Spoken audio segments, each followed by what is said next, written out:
I first decided to become an architect when I was a sophomore in college. I didn't know what I wanted to do. I had no idea, what I wanted to be when I grew up. I went to a liberal arts school and thought I would figure it out when I got there. And I realized, having done a lot of visual arts in the past, that I would try studio and see what it was like. And I fell in love with the process and the context and the possibility of learning from designers who were practitioners, which for me was really pivotal and important.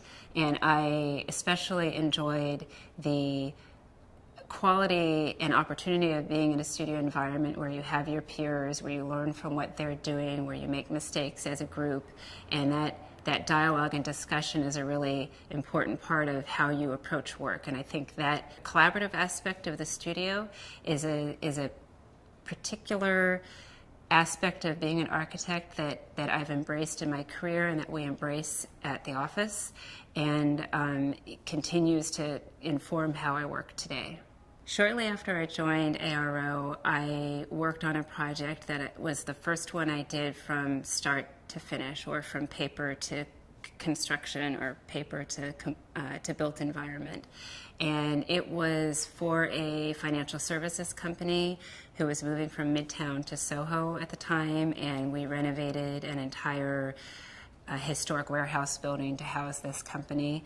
I really enjoyed having the opportunity to work on the planning, look at the programming, think about how to create this Soho warehouse environment for this client, which is what they were interested in, but also in terms of having a dialogue with the client, talking to them about ways they could create alternative uses for certain spaces or overlap uses between spaces, and being able to work on a project where you had offices but open workspace, and also fun things like outside courtyards and gym space and kitchen and cafeteria space. So all of these different programs tightly packed into 5 stories of Soho warehouse. So I think for me it was a great opportunity both to see something come to realization, but to really work on a pretty complex project and program and have it built in a relatively short period of time.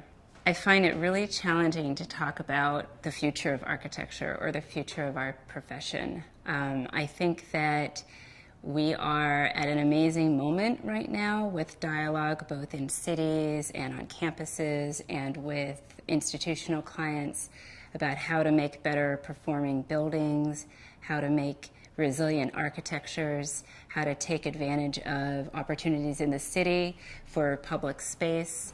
And I think that our profession holds the promise of creating stronger and better discourse with the greater public or greater community about the role design plays in making everybody's life better. There is a possibility for visioning architecture again, for visioning public space, for creating, value for what we bring to the table, and actually for a greater public to realize that we can come up with solutions that are better than perhaps the ways we've always done things. It's time to imagine again in architecture, and that the future of our profession has to do with coming up with new ways to work, new ways to practice, and new solutions to problems that are continuing to evolve.